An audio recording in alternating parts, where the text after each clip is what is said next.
नमस्कार मित्रांनो, रात्रीची नगरी या मराठी सत्यकथेच्या चॅनलमध्ये मी राजेश पाटील आपल्या सर्वांसमोर आज एक खूपच मजेदार आणि एकदम मस्त कथा सादर करणार आहे. कथेचं नाव आहे प्राची. मित्रांनो, ही त्यावेळची गोष्ट आहे. मी माझ्या कॉलेजला सुट्ट्या लागल्यानंतर माझ्या एका नातेवाईकाकडे नाशिकला निघालो होतो. जेव्हा मी नाशिकला जाण्यासाठी गाडीचं तिकीट बुक केलं त्यावेळेला त्या ठिकाणी खूपच गर्दी होती. मग सिंगल सीट तर मिळतच नव्हती. खूप प्रयत्न करूनसुद्धा सिंगल सीट काही मिळत नव्हती. मग मी कंडक्टरला खूप विनवणी केली.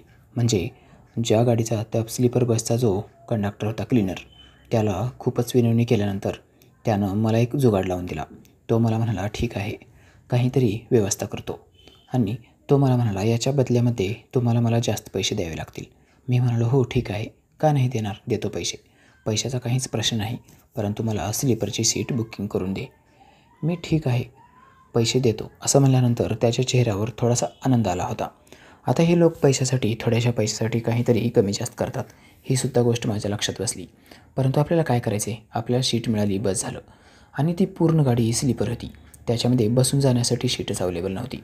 सिंगलच्या जागा अगोदरच बुक झालेल्या होत्या. आता ज्या काही स्लीपरच्या सीटशी रिकाम्या होत्या त्या सर्व काही डबलमध्ये होत्या.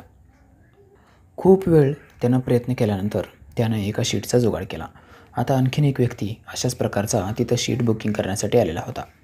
मग तो व्यक्ती जो होता तो इकडं तिकडं सैरावर फिरत होता. त्यालासुद्धा सिंगल शीट पाहिजे होती. मग आता दोन व्यक्तींची एकत्रित भेट घालून द्यायची नाही, असा काहीतरी त्या गाडीचा नियम असावा. त्यानं मला 16 नंबरची शीट बुकिंग करून दिली आणि तो मला म्हणाला, इथून तुम्ही पैसे द्या आणि गुपचूप निघून जा. काही वेळ गेल्यानंतर मी तिथंच रेंगाळत होतो, कारण मला कॉल आला होता. मी कॉलवर बोलत थांबलो असता मला माझ्या लक्षात असं आलं की 17 नंबरची शीट एक व्यक्ती आला आणि तो बुक करत होता. त्यानं पण खूप विनवणी केल्यानंतर तिथला जो व्यक्ती होता त्या व्यक्तीनं त्याच्याकडून जास्त पैसे घेतले, जसं की माझ्याकडून. आणि त्यानं त्याला सांगितलं की मी काहीतरी अरेंज करून तुम्हाला शीटची व्यवस्था करून देतो. त्याला 17 नंबर सीट त्यानं बुकिंग करून दिली. आता 16 आणि 17 अटॅच होतात. मग आता त्याचा प्लॅन असा असेल की मी पण मेल आणि तो पण मेल, म्हणजे मी पण पुरुष आणि तो पण पुरुष, 2 पुरुषांना एकत्र शीट द्यायला त्याला काही अडचण वाटली नसावी. मग त्यानं ती शीट त्याला देऊन टाकली. आता मी ज्या ठिकाणी बुकिंग करायला गेलो होतो ते ठिकाण वेगळं होतं आणि प्रत्यक्ष मी ज्या ठिकाणी राहत होतो ठिकाण वेगळं होतं. आता माझ्या ठिकाणाहून बुकिंग मी केलं असतो, परंतु मी माझ्या एका मित्राकडे गेल्यामुळं माझ्या राहत्या ठिकाणापासून जवळजवळ 25 ते 30 किलोमीटर दूर मी गेलो होतो आणि त्या ठिकाणाहून ती शीट मी बुक केली. आता त्याला असं वाटलं की माझी बोर्डिंग तिथूनच असावी. त्याला काय करायचं, मी कुठून बसणार आहे, काय बसणार आहे, परंतु त्याच्या रूलप्रमाणे त्यानं मला विचारलं होतं कुठून बसायचे. मग मी माझ्या स्थळाचं नाव सांगितलं आणि त्या व्यक्तीनेसुद्धा त्याच्या स्थळाचं नाव सांगितलं असावं. आता कोण कुठून बसते त्याला काही देणं घेणं नसतं. बरेच स्टॉप मागे पुढे होत असतात. इतर बाकी फालतू फाजीलपणा न करता मी तुम्हाला मूळ मुद्दा तुमच्यासमोर मांडायचा प्रयत्न करतो. मित्रांनो, असं घडलं की त्या शीटवर एक शीट आणि आम्ही 2 व्यक्ती. आता 2च व्यक्तीसाठी शीट असते. मी सांगण्यामध्ये थोडंसं माझ्याकडून काही 19-20 चुकत असेल, परंतु तुम्ही मोठ्या मनानं माफ कराल आणि कथेची फक्त मजा घ्याल, अशा अपेक्षेसह मी कथा सादर करत आहे. मग आता मी अगोदर अलीकडच्या स्टॉपवर मी बसलो. माझी जागा विंडो साईडला होती. आता स्लीपर गाडीमध्ये विंडो काय आणि अलीकडचं काय, संध्याकाळी जात असताना तर झोपूनच जायचं असतं. त्याच्यामुळं विंडोच्या सीटला काही व्हॅल्यू नव्हतं. प्रवास पूर्ण रात्रीचा होता. मग मी माझ्या जागेवर बसलो आणि गाडी तिथून निघाली. आता जवळजवळ 30 किलोमीटर अंतर आल्यानंतर तो दुसरा व्यक्ती गाडीमध्ये चढणार होता. गाडी आता पूर्णपणे खचाखच भरली होती आणि जसं आम्ही इथून निघालो तसे एक स्टॉप घेत गाडी चालू झाली होती. मित्रांनो, जसं ते 30 किलोमीटरचं अंतर आलं तसं मला वाटलं होतं की त्या 30 किलोमीटरच्या अंतरावरून त्या दिवशी बुकिंग करण्यासाठी जो आधेड व्यक्ती आला होता, जो वयस्कर व्यक्ती, तो व्यक्ती आता गाडीत येईल आणि तो गाडीमध्ये येऊन बसेल असं मला वाटलं. गाडीमध्ये पूर्ण अंधार झाला होता, कारण त्या बसच्या ड्रायव्हरनं आणि क्लीनरनं पूर्ण वाहनामधले जे लॅम्प होते ते पूर्ण दिवे बंद केले होते. मग आता मला काय करायचं आहे, गाडीमध्ये माझ्या बाजूला कोण काही ना काय करणं. माझी बाजू जी होती पलीकडच्या बाजूची, त्या पलीकडच्या बाजूला मी आरामशीर माझं तोंड पलीकडच्या बाजूला म्हणजे खिडकीकडच्या विंडो साईडला करून मी बिनधास्तपणे झोपलो होतो. 30 किलोमीटरचं अंतर जरी कट करायचं म्हणलं तरी अर्धा तास ते 1 तासाचा वेळ असा सहजमध्ये जातो, कारण गाडी थांबत आलेली असते. लक्झरी बसला किती जरी स्पीड असली तरी थांबत थांबत आल्यानंतर 1 तासाचा प्रवास तर असाच होऊन गेला होता. आणि 1 तासाच्या प्रवासामध्ये मला कधी झोप लागली मला काही समजलंच नाही. त्याच्यामुळं मी थोडासा झोपेच्या आहारी गेलो. गाडी वेगवेगळ्या ठिकाणी थांबत होती. झटके-बिटके बसत होते. कधी हादरे बसायचे, कधी आदळे बसायचे. असं होता होता त्या 30 किलोमीटरच्या स्थळापर्यंत मी आलो. म्हणजे माझ्या बाजूला आता तो व्यक्ती येईल आणि तो व्यक्ती माझ्याजवळ येऊन बसेल किंवा मग जो झोपेल असं मी अंदाज केला. तसं पण मला जर बघितलं तर त्याचा विचार करण्याची काही गरज नव्हती. माझी सीट ऐसपैस आणि स्लीपरची सीट आपल्या घरच्या दिवाण कॉटपेक्षासुद्धा थोडीशी मोठीच असते. एकदम रिलॅक्सपैकी 2 व्यक्ती त्या सीटवर झोपू शकतात. मला एवढं माहीत होतं म्हणून त्यामध्ये मी आणखीन थोडासा चोपून झोपलो होतो. एकदम माझं शरीर बलदांड आणि धष्टपुष्ट. त्याच्यामुळं आपली कोणाला अडचण होऊ नये हा माझा उद्देश. म्हणून मी अगोदरच थोडंसं चोपून त्या विंडो साईडला तोंड करून मी आराम झोपलो होतो. आणि माझ्या अंगावर मी एक मस्त शॉल पांघरलेली होती. कोण झोपला आहे किंवा काय बाकीच्या व्यक्तीला काही देणेघेणे नव्हतं. तो व्यक्ती येईल आणि माझ्या बाजूला झोपेल असा माझा अंदाज. तो बाहेरचा पडदा लावलेला होता. काही वेळानंतर कुणीतरी आल्याचं मला जाणवलं, परंतु मी काही लक्ष दिलं नाही. मी रिलॅक्सपैकी जसा झोपलो होतो तसाच झोपून काही वेळ गेला. गाडी चालू झाली. आता सर्व प्रवासी आले आहेत का हे क्लिनरनं एकदा चेक केलं आणि त्याच्या लक्षात आलं गाडी पूर्ण भरलेली आहे. त्यानं गाडी ड्रायव्हरला सांगितलं, चालू दे भाऊ आता स्पीडमध्ये. तशी ही गाडी एकदम जोमात चालू झाली. गाडी एकदम वेगामध्ये धावू लागली. आता तुम्हाला तर माहीत आहे लक्झरीचा प्रवास म्हणलं की मध्यंतरी एकदा ब्रेक होतो. जेवण, चहा, नाश्ता याच्यासाठी गाडी एखाद्या धाब्यावर वगैरे थांबवली जाते. असंच या पण गाडीचं एक ठिकाण ठरलेलं होतं. मग त्या ठरलेल्या धाब्यावर इच्छित स्थळी गाडी थांबली आणि सर्व प्रवासी उतरू लागले. आता मी सुद्धा साहजिकचपणे माझे डोळे उघडले. अंगावरची शॉल हळूहळू मी खाली ओढली आणि उठून बघितलं तर माझ्या बाजूला कुणीच नव्हतं. आईला, म्हणजे माझ्या बाजूची सीट रिकामीच होती काय? आपल्या साईडचा काका आला नाही की काय असं मला वाटलं. मग जाऊ दे, आपल्याला काय करायचं आहे. काका येऊ किंवा न येऊ, एकतर त्याची माझी काही ओळख पाळख नाही आणि त्याच्यातून ओळख पाळख जरी नसली तरीसुद्धा आपल्याला काय करायचं आहे. कुणी येईना का नका का येईना असा विचार करून मी एकदम बिनधास्तपणे तिथून खाली उतरलो आणि खाली उतरून त्या धाब्याकडे जाऊ लागलो. आता तसं जर बघितलं तर माझी काही इच्छा जेवण करण्याची वगैरे किंवा चहा नाश्ता घेण्याची काही इच्छा नव्हती. परंतु तरीसुद्धा सर्व लोक उतरलेत, सर्वजण चहा नाश्ता घेत आहेत. आपणसुद्धा त्यांच्यासोबत थोडंसं बाहेर फिरावं. गाडीमध्ये खूप गरमी होत होती हा पण प्रश्न होताच. त्याच्यामुळं मी सुद्धा थोडंसं बाहेरची थंड हवा घ्यावी म्हणून खाली उतरलो होतो. मग जसं बाकीचे लोक काही खाण्यापिण्यासाठी ऑर्डर करू लागले तसं मी सुद्धा जाऊन एका टेबलवर बसलो. आता मी ज्या टेबलवर बसलो होतो तिथं बरेच स्त्री पुरुष बसले होते. मला कोणाशी काहीच घेणं देणं नव्हतं. मी मोबाईल काढला आणि मोबाईलमध्ये फेसबुक डिवचू लागलो. फेसबुकमध्ये इकडे तिकडे मोबाईलवर थोडीशी करमणूक करत होतो. तेवढ्यामध्ये तिथे वेटर आला आणि त्या वेटरनं मला विचारलं, साहेब जेवणासाठी काय घेऊन येऊ? तसं मी त्याला विचारलं, काय आहे? त्यानं मला बरेच आयटम दाखवले. मेनू कार्ड हातात दिलं आणि बरेच आयटम त्यानं तोंडी सांगितले. एवढे साहित्य आपल्याकडे आहे, आता काय घेऊन यावं? एकदम तिथं भज्याचा मस्त वास येत होता.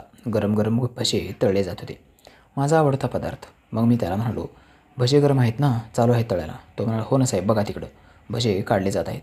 आमच्याकडे सर्व पदार्थ एकदम ताजे असतात. पुरी भाजी, भजे, वडापाव, तुम्हाला जे काही पाहिजे, व्हेज नॉनव्हेज, तुम्हाला जे काही पाहिजे ते सांगा, मी ताबडतोब घेऊन येईन. मी म्हणालो, ठीक आहे, बाकीच तर काही नको. मी जेवण करूनच घरून निघालो होतो आणि असं पण एवढ्या उशिरा मला जेवायची आदत नाही. त्याच्यामुळं तू मस्त एक प्लेट भजे घेऊन ये. तो मला म्हणाला, सोबत भाजी वगैरे आणायची आहे का? मी म्हणालो, नको, परंतु कांदा मात्र घेऊन ये. तो ठीक आहे असं म्हणून निघून गेला. मग माझ्या आजूबाजूच्या लोकांवर माझं काही लक्ष नव्हतं, कारण मला काय करायचं आहे. कोणी का आजूबाजूला बसला, लोक काही ऑर्डर देत होते, कोणी व्हेज कोणी नॉनव्हेज, अनेक वेगवेगळे पदार्थ आणि मस्त एकदम तिथं शिजल्याचा भाजल्याचा मस्त वास येत होता.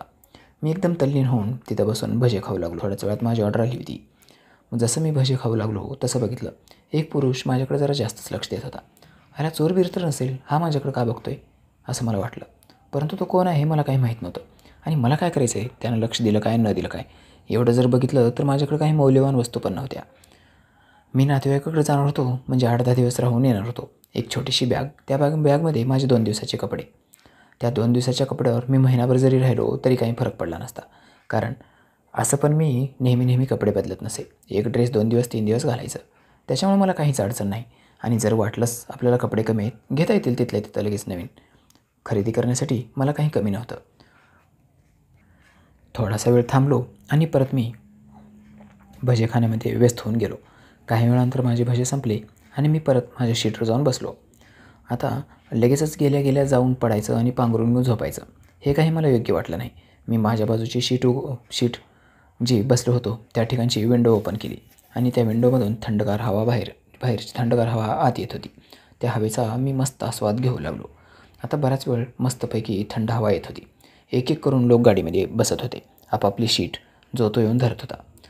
अगदी काही वेळ झाला असेल आणि एक सुंदर तरुणी माझ्या शीटच्या जवळ येऊन उभी राहिली. आता तिला आश्चर्य वाटत असावं मी त्या शीटवर कसा बसलो आहे. तिच्या बघण्यावरून तर मला असं वाटत होतं की तिला राग आला आहे. ती मला म्हणाली, ओय इथं काय आहे? मी म्हणालो म्हणजे? ती लगेच मला म्हणाली, ही शीट माझी आहे. मी म्हणालो म्हणजे? ती म्हणाली, ही शीट माझी आहे, मराठीमध्ये सांगितलेलं समजत नाही का? मी म्हणालो, मग का तू मला इंग्लिशमध्ये सांगणार का मॅडम? ती जरा बिचकली. तिला राग आला असावा. मग ती मला म्हणाली, या शीटचं रिझर्वेशन माझ्याजवळ आहे. मग मी म्हणालो, ही शीट 2 व्यक्तींची आहे हे तर तुम्हाला माहीत असेल हो ना? ती मला म्हणाली, हो माहीत आहे. मग काय झालं? मी म्हणालो, अगोदर रिझर्वेशन मी केलं आहे आणि बघा माझा नंबर. असं म्हणून मी माझ्या खिशातलं तिकीट काढलं आणि माझा 16 नंबर तिला दाखवला.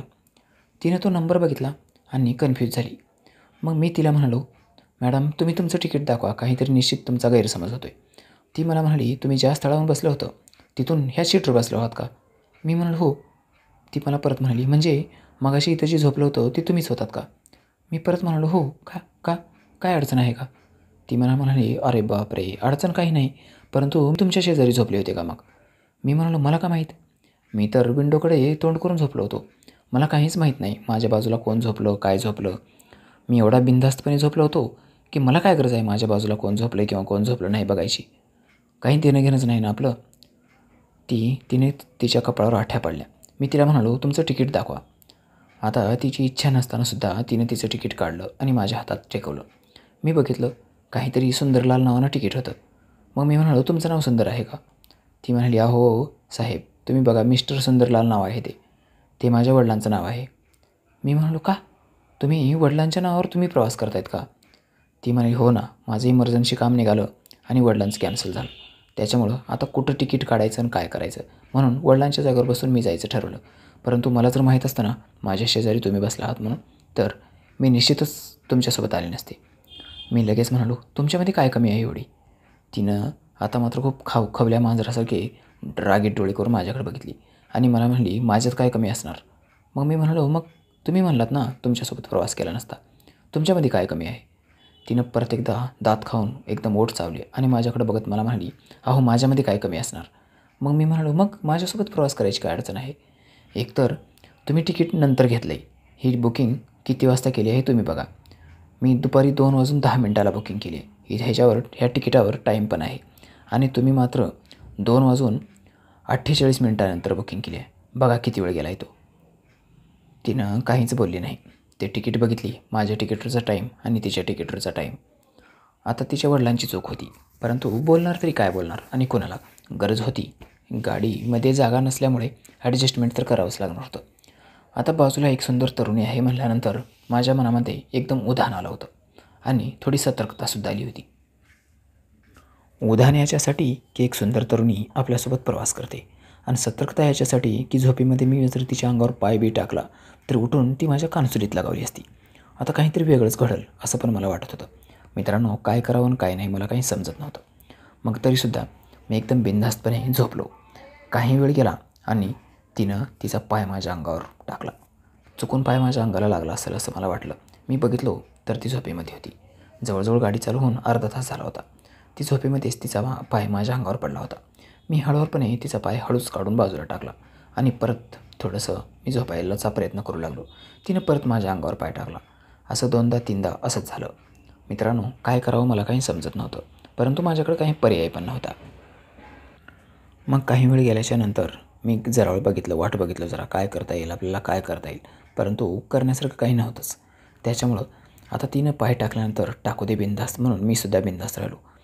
मग एक 10 मिनिटं आणखीन गेली. मी आता तिच्याकडे बिनधास्त तोंड केलं आणि मी सुद्धा पाय तिच्या अंगावर टाकायचा प्रयत्न केला, परंतु तिने तिचा पाय खाली घेतला. मग मी माझा पाय खाली घेऊन बिनधास्तपणे झोपलो. परत तिने माझ्या अंगावर पाय टाकला.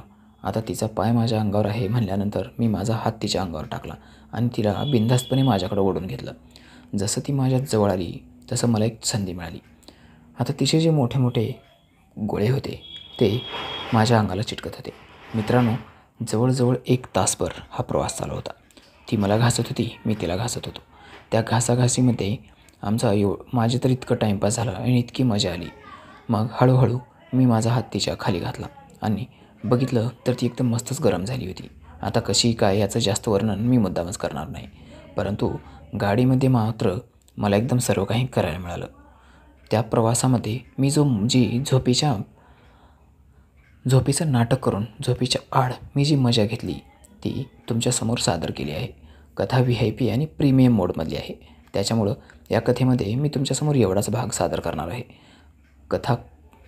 तुम्हाला जर ह्या प्रीमियम मोडमधली कथा पाहिजे असेल तर आपल्या टेलिग्राम ग्रुपला जॉईन व्हायचं आहे आणि प्रीमियम कथा तिथून तुम्हाला मिळणार आहे. इथं तुम्हाला एवढंच, प्रवासामधली मजा. मित्रांनो, ही मजा एकदम मस्त आणि एकदम जबरदस्त होती. काय घडलं, कसं घडलं याचं सविस्तर वर्णन मी प्रीमियम ग्रुपमध्ये करणार आहे. Bye bye. भेटूया कथेच्या एका नवीन भागासह.